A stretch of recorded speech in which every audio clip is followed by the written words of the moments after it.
নমস্কাৰ সকলোকে স্বাগতম জনাইছো। আজিৰ ভিডিঅ'টিত আমি ৰিজনিংৰ এটা মোষ্ট ইম্পৰ্টেন্ট টপিক মিছিং নাম্বাৰৰ ওপৰত কেইটামান অতিকৈ গুৰুত্বপূৰ্ণ প্ৰশ্ন আলোচনা কৰিম। তো চাওক, প্ৰথম কোৱেশ্যনটো কি দিছে আমাক, তলত দিয়া প্ৰশ্নটোৰ প্ৰশ্নবোধক চিনৰ ঠাইত কি বহিব।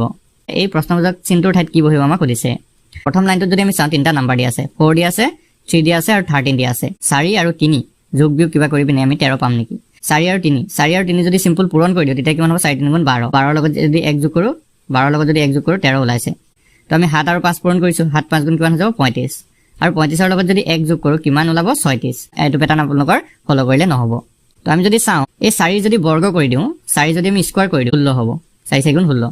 আৰু 16ৰ পৰা যদি আমি 3টো মাইনাছ কৰি দিওঁ, চাওক সেম পেটাৰ্ণটো আমি যদি সেকেন্ড লাইনটোত প্ৰয়োগ কৰোঁ কিমান হ'ব? চাওক 7ৰ স্কোৱাৰ যদি কৰোঁ কিমান হ'ব? 49। আৰু 49ৰ পৰা যদি আমি 5 মাইনাছ কৰি দিওঁ তো আমি পাইছোঁ 49ৰ পৰা 5 মাইনাছ কৰিলে 44 পাইছোঁ। এতিয়া 6ৰ বৰ্গ কৰিম আৰু তাৰ পৰা 7টো মাইনাছ কৰি দিম। তো 6 যদি বৰ্গ কৰোঁ এইটো হৈ যাব 36 আৰু মাইনাছ 7 কৰি দিম। 36ৰ পৰা 7 গ'লে হৈ যাব 29। তো কুৱেশ্যন মাৰ্কটোৰ ঠাইত কিমান হৈ যাব? 29। এইটো হৈ যাব আমাৰ আনচাৰ। অপশ্যন চিটো হৈ যাব শুদ্ধ উত্তৰ। তো এই কুৱেশ্যনটোত আপোনালোকে কুৱেশ্যন মাৰ্কৰ ঠাইত কি আহিব কেনেকৈ উলিয়াব চাওক। আমি যদি পথালিকে কৰোঁ চাওঁ, 4 আৰু 5 মিলাই পিনে আমি 6 বনাব নোৱাৰোঁ। 3 আৰু 4 পৰা আমি 2 বনাব নোৱাৰোঁ। ওপৰৰ পৰা তললৈ যদি চাওঁ, 4 3 আৰু 5 এই তিনিটা লগ লাগিলে আমাৰ 23 বনাব লাগিব। এতিয়া আমি যদি ভালদৰে চাওঁ, 4 আৰু 3 যদি পূৰণ কৰোঁ, 4 3 গুণ 12। আৰু যদি 12 লগত 5 পূৰণ কৰি দিওঁ এইটো 60 ওলাই যাব। এতিয়া আমি কি কৰিব পাৰোঁ? এই দুটা পূৰণ কৰিম, 4 আৰু 5। 4 আৰু 5 যদি পূৰণ কৰিম কিমান হ'ল? 20। আৰু 20ৰ লগত যদি 3 যোগ কৰি দিওঁ তেতিয়া কিমান ওলাব? 23 ওলাইছে। 20ৰ লগত কি পূৰণ কৰিলোঁ? 3 পূৰণ কৰিলে 23 ওলাইছে। ইয়াতো আমি পূৰণ কৰি চাওঁ, 5 আৰু 3 পূৰণ কৰিলে যাব 15। তাৰ লগত কি যোগ কৰিছিলোঁ? মাজৰটো যোগ কৰি দিছিলোঁ। 15 আৰু 4 যোগ কৰিলে কিমান হ'ব? 19 ওলাব।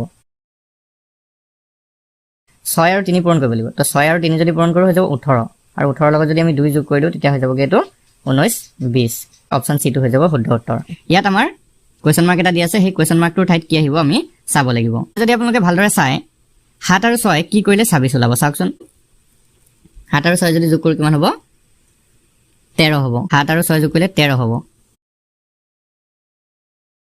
13 দুগুণ কিমান? 26। তো চাওক 13 দুগুণ 26 ওলাইছে। 2 আৰু 4 আছে, 2 আৰু 4 যদি যোগ কৰোঁ এইটো ওলাই যাব 6। আৰু 6ৰ লগত যদি 2 পূৰণ কৰোঁ, 6 দুগুণ 12। 6 আৰু 8টো যোগ কৰি দিম। তো 6 আৰু 8 যদি যোগ কৰোঁ এইটো হৈ যাব 14। আৰু 14ৰ লগত যদি 2 পূৰণ কৰোঁ কিমান হৈ যাব? 28 হৈ যাব। কি হৈ যাব? 28। 28 অপশ্যনত আছে নেকি চাওক। তো অপশ্যন এটো হৈ যাব শুদ্ধ উত্তৰ। কুৱেশ্যন মাৰ্কৰ ঠাইত কি আহিব সেইটো আমি উলিয়ামগৈ। 4 9 গুণ কিমান হ'ব? 36। তো 36ৰ লগত যদি 8 যোগ কৰোঁ কিমান পাওঁ চাওঁ। 44 পাইছোঁ। তো কি কৰিছোঁ? প্ৰথমৰ দুটা পূৰণ কৰি 3 নম্বৰটো যোগ কৰিছোঁ। 21 আছে 27। 27 ওলাইছে। 8 দুগুণ 16 হ'ব। আৰু 16ৰ লগত 4 প্লাছ কৰি দিম। আৰু 16 4 যদি যোগ কৰোঁ এইটো হৈ যাব 20।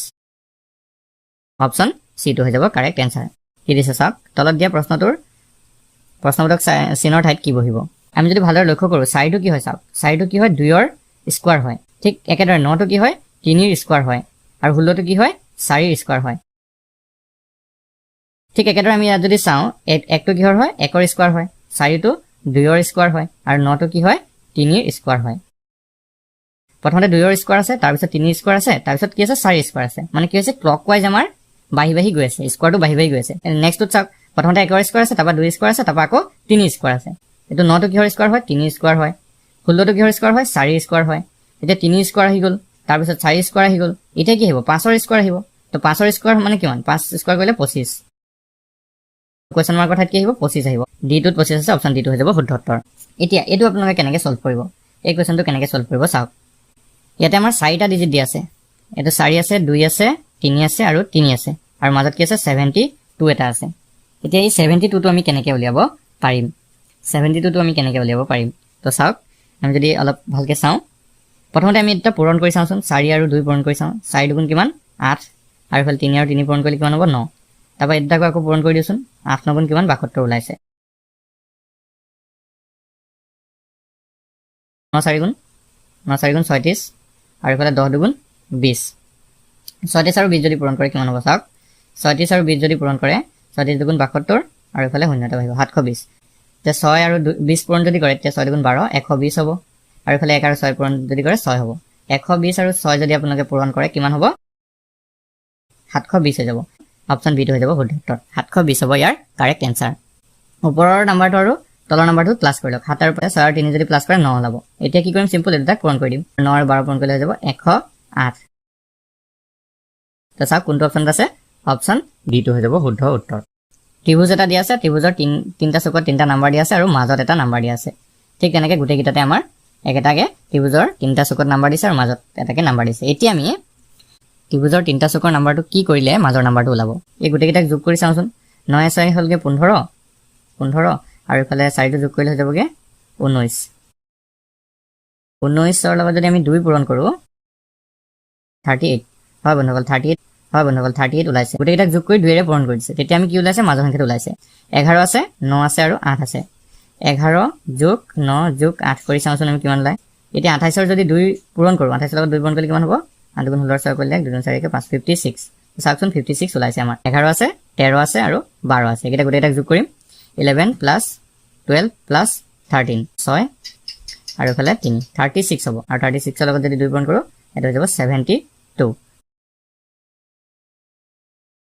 অপচন এ টো হৈ গ'ল শুদ্ধ উত্তৰ